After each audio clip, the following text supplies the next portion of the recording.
জিনিসটা বুঝে দিতে চাই, আপনারা যদি হিসাব নিশ্চিত না করেন আপনাদেরকে আমরা বাধ্য করবো।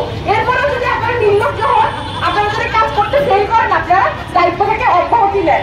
সবশেষে আমি বলবো যে এখানে আমরা যে কয়েকজন মানুষ হিসেবে এসে দাঁড়িয়েছি, আমাদের যেই নারী বন্ধুরা আমরা এখানে এসে দাঁড়িয়েছি, আমি বলবো যে আমাদেরও আসলে সংগঠিত এবং একভূত হওয়ার যে সময় সেটা আমরা পালন করে যাচ্ছি। এবং আমরা এখানে একা মানে খুব অল্প কিছু মানুষ, মুসলিমের মানুষ এখানে এসে দাঁড়িয়েছি, শুধু বিষয়টা এরকম না, আমরা হাজার হাজার লক্ষ লক্ষ মানুষকে রিপ্রেজেন্ট করি। তো আমরা বলবো যে আমাদের নিশ্চয়ই সেই যুগবদ্ধতা থাকবে যে আমরা তাদেরকে বাধ্য করবো আমাদের যে নিরাপত্তাহীনতা, আমাদের যে সকল অধিকার সেগুলো তারা নিশ্চিত করতে বাধ্য। তো ধন্যবাদ।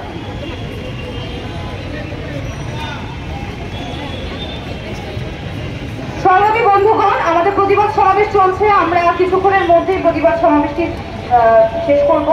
আমাদের মাঝে এই মুহূর্তে আমরা বক্তা হিসেবে দেখে নিতে চাই লেখক এবং সাহিত্য সমালোচক লাবণী মণ্ডলকে। নিয়ে আসেন ভাই, নিয়ে আসেন, আমারটাও নিয়ে আসেন।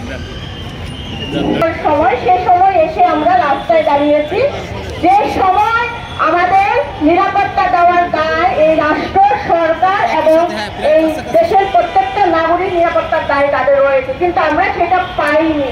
এখন কথা হলো যে কোনো গণঅভ্যুত্থান পরবর্তী সময়ে, বিপ্লব পরবর্তী সময় একটা অরাজকতা বিরাজ করে সারা বিশ্বের ইতিহাস থেকে, এটি আমরা জানি এবং এটা আমরা বিশ্বাস করি। সেই অরাজকতার মধ্য দিয়ে আমরা এখনো চলছি।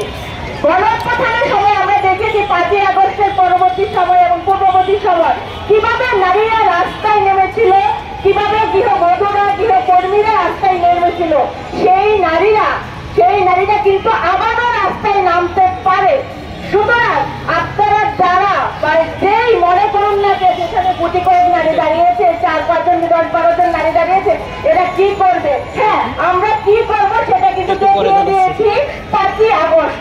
সুতরাং এই ফ্যাসিস্ট সরকার হাসিনা 15 বছর আমাদেরকে যেভাবে আমাদের উপর যে জুলুম, নির্যাতন, নিপীড়ন করে গিয়েছে সেটা কিন্তু আর আসবে না। সুতরাং আপনারা ভাববেন না কোনোভাবে যে নারীদের খেলা বন্ধ করবেন, নারীদেরকে বাইরে বের হতে দেবেন না, নারীদের উপর নানান ধরনের সাইবার বুলিং করবেন, নারীরা আবারও 15 বছর মেনে নেবে। সুতরাং আপনাদেরকে বারবারই সাবধান করে দিতে চাই, আর কোনোভাবে নারী, শিশু এবং আমাদের কোনো শ্রেণী নিপীড়ন করা যাবে না। সুতরাং এই শ্রেণীবদ্ধ সমাজে এই কথাটা আমাদের বারবারই বলতে হবে যে কৃষক নারী থেকে শুরু করে শ্রমিক নারী থেকে শুরু করে প্রত্যেক শ্রেণী পেশার নারীর নিরাপত্তা দিতে হবে এবং সেটা রাষ্ট্রকে নিশ্চিত করতে হবে, কারণ রাষ্ট্র দায় এবং দায়িত্ব রয়েছে এই মানুষগুলো দায় নেওয়ার। সুতরাং যদি রাষ্ট্র সেটি না পারে, এই ভোটতান্ত্রিক এবং পুরুষতান্ত্রিক চরম মাত্রায় ভোটতান্ত্রিক পুরুষতান্ত্রিক রাষ্ট্রব্যবস্থা সেটি না পারে, তাহলে এই রাষ্ট্রকে আমরা কি করবো?